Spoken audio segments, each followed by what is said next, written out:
नमस्कार दोस्तों। कैसे हैं आप लोग? उम्मीद करता हूँ अच्छे और शानदार होंगे। स्वागत है आप सभी का दिशा स्टडी अड्डा में और आज की इस क्लास में। तो चलिए दोस्तों शुरू करते हैं आज क्लास। पहला प्रश्न है कि हाल ही में जारी हेनले पासपोर्ट इंडेक्स 2026 में भारत को कौन सा स्थान प्राप्त हुआ है? तो यह स्थान प्राप्त हुआ है 75वां। ठीक है। तो हेनले पासपोर्ट इंडेक्स क्या है दोस्तों? तो जो हेनले पासपोर्ट इंडेक्स है, ये दुनिया के पासपोर्ट की ताकत, ठीक है, पावर को मापने वाली एक वैश्विक रैंकिंग है और इसे हिनले एंड पार्टनर्स जारी करते हैं। ठीक है। और यह रैंकिंग कैसे तय होती है? तो यह रैंकिंग तय होती है पासपोर्ट धारक कितने देशों में बिना वीज़ा जा सकता है, ठीक है, या ई वीज़ा ऑन अराइवल, ठीक है, ई वीज़ा की सुविधा हो। यदि सरल शब्दों में समझें तो जितने ज़्यादा देशों में बिना पहले वीज़ा के जा सकते हैं, पासपोर्ट उतना शक्तिशाली माना जाता है। ठीक है। तो जो भारत का स्थान है वो है 75वां और 2025 में 85वां स्थान था। ठीक है।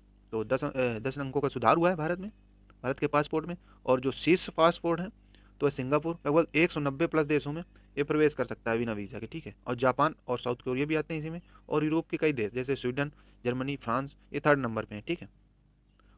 और भारत के रैंक में 10 अंकों का सुधार हुआ है और लगभग 56 से 60 देशों में भारत वीज़ा फ्री यात्रा कर सकते हैं भारतीय। ठीक।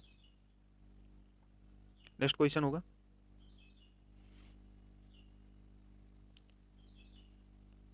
कि नई दिल्ली में आयोजित एशियाई राइफल पिस्टल चैंपियनशिप की 25 मीटर सेंटर फायर पिस्टल स्पर्धा में किसने स्वर्ण पदक जीता है? तो यह जीता है अमनप्रीत सिंह ने। ठीक है। याद रखना आप लोग। नेक्स्ट क्वेश्चन होगा हाल ही में पुष्प सुपलास महोत्सव 2026 का उद्घाटन कहाँ किया गया है? तो ये किया गया है नई दिल्ली में। ठीक है। तो पुष्प सुपलास महोत्सव, तो ये दोस्तों दिल्ली में आयोजित एक बड़ा पुष्प प्रदर्शनी एवं पर्यावरण उत्सव है। ठीक है। जिसमें फूलों की सजावट, प्रकृति संरक्षण, सांस्कृतिक कार्यक्रम और लोक गतिविधियाँ शामिल होती हैं। ठीक है। इससे दिल्ली डेवलपमेंट अथॉरिटी द्वारा यानी डीडीए द्वारा आयोजित किया जाता है। ठीक है। और यह उत्सव पहली बार एक साथ 4 स्थानों पर किया जाएगा। पहला बानसेरा पार्क यमुना तट पर और अशोक विहार और स्मृति वन नरेला में और लाला हरदयाल पार्क जसौला में। ठीक है। और यह 14 से 16 फरवरी के मध्य किया गया है। और इसका मुख्य उद्देश्य जो है वो है शहर को हरित व पर्यावरण के प्रति जागरूक बनाना और जैव विविधता और प्रकृति संरक्षण का संदेश देना और नागरिकों को प्रकृति से जोड़ना। ठीक है। और स्थानीय कला व संस्कृति को बढ़ावा देना, यानी पुष्पों का मेला कह सकते हैं आप लोग। ठीक है, एक तरह से। और ये इसलिए महत्वपूर्ण है क्योंकि पलाश जो है वो भारत का एक प्रसिद्ध वृक्ष है। ठीक है। जिसका चमकीला नारंगी फूल, पलाश का जो फूल होता है, बसंत ऋतु का प्रतीक माना जाता है। ठीक है। ये उत्सव उसी प्राकृतिक सौंदर्य और मौसम परिवर्तन का प्रतीक है। ठीक है, ये आप लोग याद रखना। नेक्स्ट क्वेश्चन होगा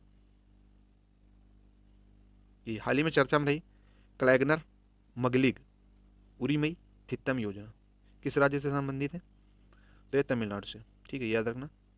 क्लैगनर मगलिग उरीमई थित्तम योजना। ठीक। तो ये तमिलनाडु सरकार से संबंधित है। तो चलिए समझते हैं ये क्या है। तो जो ये योजना है ये महिलाओं के आर्थिक सशक्तिकरण के लिए शुरू की गई है। एक सामाजिक कल्याण योजना है। ठीक है। इस योजना के तहत पात्र परिवारों को की महिला मुखिया हैं उनको हर महीने वित्तीय सहायता दी जाती है। ठीक है। ये बहुत ही अच्छी शुरुआत है तमिलनाडु सरकार के द्वारा। और जो इसकी शुरुआत हुई थी वो हो गई थी 15 सितंबर 2023 से। ठीक है। और जो वहाँ के मुख्यमंत्री हैं एम के स्टालिन, उन्होंने इसे लॉन्च किया है। ठीक है। और इन्होंने इसका नाम जो है पूर्व मुख्यमंत्री थे क्लाइगनार, उनके सम्मान में शुरू की गई है। ठीक है।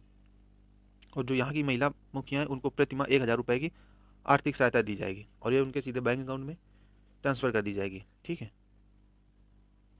नेक्स्ट क्वेश्चन होगा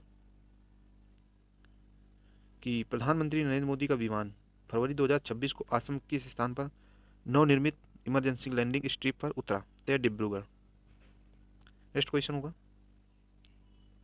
कि हाल ही में प्रधानमंत्री श्री नरेंद्र मोदी ने कुमार भास्कर वर्मा सेतु का उद्घाटन किया। यह नवनिर्मित पुल जो है वो किस नदी पर स्थित है? तो यह है ब्रह्मपुत्र नदी पर। यह वेरी इंपॉर्टेंट है, ये आप लोग याद रखना। इस तरह क्वेश्चन बहुत ज़्यादा पूछे जाते हैं एग्जाम में। और पूछ लेगा आपको कुमार भास्कर वर्मा सेतु कहाँ है? तो यह ब्रह्मपुत्र नदी पर। ठीक। नेक्स्ट क्वेश्चन होगा कि हाल ही में चर्चा में रही तमसा नदी किस नदी की सहायक नदी है? तो ये गंगा नदी की सहायक नदी है। ठीक है। जो तमसा नदी है इसे टोन्स भी बोला जाता है कुछ स्थानों पर। और ये मुख्य रूप से उत्तर प्रदेश राज्य से संबंधित है। ठीक है। और ये लगभग ये उत्तर प्रदेश के पूर्वी उत्तर प्रदेश में है। ठीक है। और ये नदी गंगा में आगे चलकर मिल जाती है, वो लगभग प्रयागराज के पास में। ठीक है। और जो इसका उद्देश्य है तमसा यानी टोंस नदी का, तो इसका उल्लेख रामायण में भी मिलता है। ठीक है, ये आप लोग याद रखना।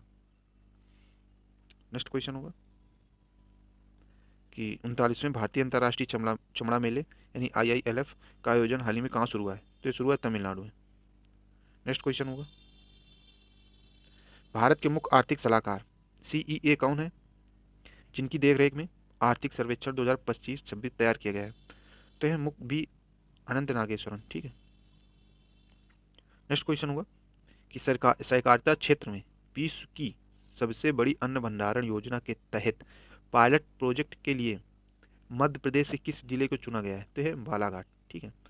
तो यहाँ पे जो सहकारिता क्षेत्र है और सहकारिता मंत्री इस समय वर्तमान में कौन है, आप लोगों को पता है? अगर पता हो तो कमेंट करके जरूर बताना। चलिए मैं बता देता हूँ, अमित शाह जी हैं। ठीक है।